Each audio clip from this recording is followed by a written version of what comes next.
सभी साथियों को अयोध्या धाम के एडवोकेट शिवम पांडे की तरफ से नमस्कार। साथियों, मैं advocate Shivam Pandey, high court. साथियों, आप लोगों से विनम्र निवेदन है कि जब भी कोई भी सूचना आपको अन्य मेथड से या अन्य लोगों से या अन्य माध्यमों से प्राप्त हो तो आप उस पर तुरंत विश्वास ना करके तुरंत फ़ोन ना करना प्रारंभ कर दीजिए। थोड़ा सा इंतज़ार किया करिए, क्योंकि मेरे द्वारा दी गई सूचना बिल्कुल ऑथेंटिक रहती है। तो मुझे भी लगता है कि आप लोग इस तरह से व्याकुल हो गए हैं तो कुछ बहुत बड़ा आप लोगों को संकट हुआ है या आप लोगों को कुछ ज़्यादा समस्या आ रही है।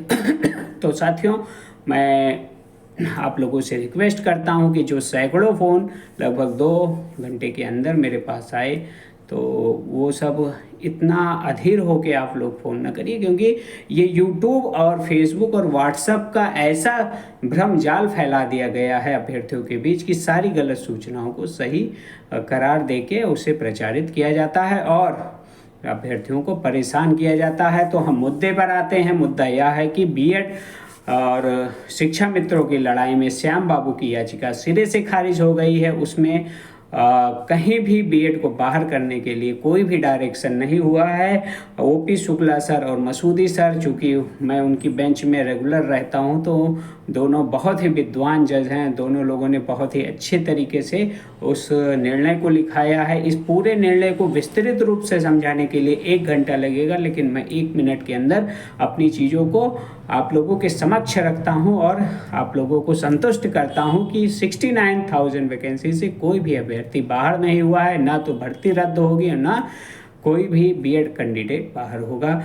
OP Shukla sir, Masoodi sir ने स्पष्ट कहा है कि सुप्रीम कोर्ट का ऑर्डर फला फला गाइडलाइन के अंतर्गत 11 अगस्त 2023 का है।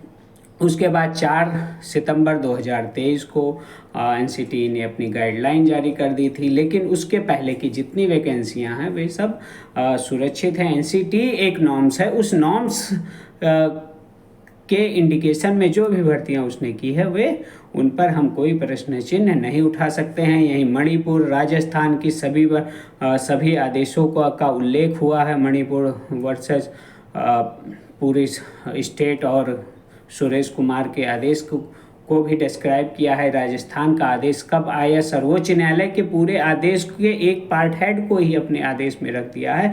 कहीं भी बीएड अभ्यर्थी को बाहर किया नहीं गया है। सिर्फ और सिर्फ अफवाह फैलाने का एक कारण है, आप विधिक रूप से शून्य हैं और आपके अंदर सोचने समझने की क्षमता नहीं है। सिर्फ अभ्यर्थियों को बरगला कर उनसे आप नाजायज़ तरीके से धन वसूली करना चाहते हैं। यह कहने में मुझे बिल्कुल गुरेज नहीं होगा। साथियों, यह बहुत ही गलत विषय बिंदु है कि अभ्यर्थियों को तरह तरीके से आप भ्रमित कर दें और भ्रमित करने के बाद आप लोग इस प्रकार से भ्रम का जाल फैला दें कि वे आपके चंगुल में आ जाएं और आप उनसे 1000-2000 रुपए लेकर और उन्हीं के पैसे से आप अनावश्यक केस डालें और जिसका कोई अर्थ नहीं है वो केस डालकर सिर्फ खारिज कराते रहें और अभ्यर्थियों को भ्रमित करते रहें। तो इस भ्रम से आप लोगों को बचना चाहिए। दूसरी बात, जो सरकार ने महेंद्रपाल में काउंटर दिया है उसमें बार बार संजय भसीन सर ने चैम्बर से लेकर कोर्ट तक हम लोगों के समक्ष कहा है, कोर्ट के सामने भी कहा है कि यदि हम एटीआरई पर रिविजिट कर देते हैं तो टेट पर भी पुनः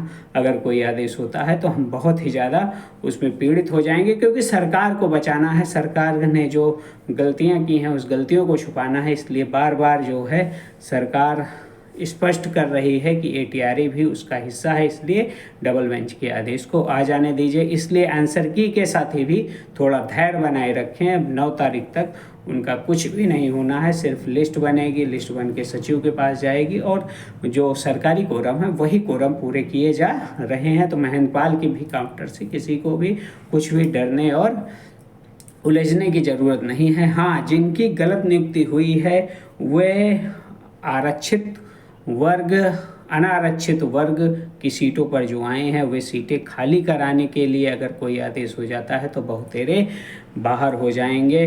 कोई डाउट नहीं है कि 69,000 शिक्षक भर्ती में आरक्षण नियमावली को बिल्कुल नहीं देखा गया, अनारक्षित के पदों को संजो के नहीं रखा गया, किसी तरह भर्ती कर दी गई, जिसमें बहुत सी विसंगतियां हैं, जिसे मैं आपको लाइव के माध्यम से बताऊंगा। और मैं आपको कल के विषय में 2 शब्द में बता देना चाहता हूं, बाकी कल का आदेश आ चुका है, रात में मैं उसे डिस्क्राइब करके चैनल पर डाल दूंगा। कल ऐसा कुछ नहीं हुआ है कि अनारक्षित को जीत मिल गई हो या आरक्षित को मिल गई हो, सिर्फ और सिर्फ लोग अफवाह फैला रहे हैं, अपनी टीआरपी बढ़ाने के चक्कर में अपने ही यहाँ से अपनी खोखली पीठ को थपथपा रहे हैं।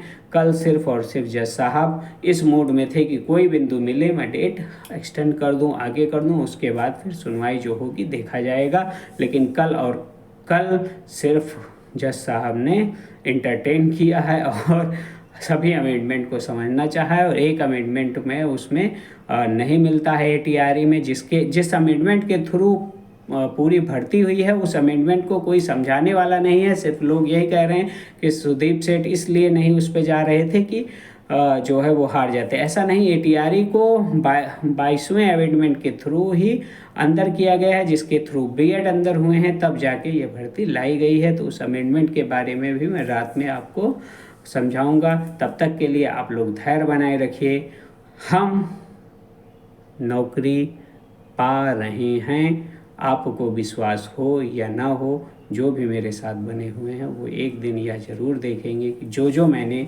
शुरू से आखिरी तक कहा होता आया है और वो होगा। इसलिए आप लोग पूर्णतः विश्वास के साथ हमारे साथ आगे बढ़िए।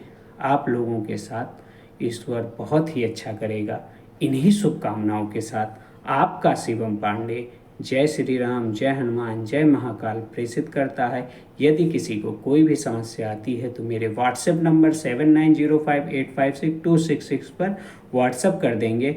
मैं शाम तक या कल सुबह तक उसकी का पूरा निस्तारण उसके व्हाट्सएप पेज पर डाल दूंगा।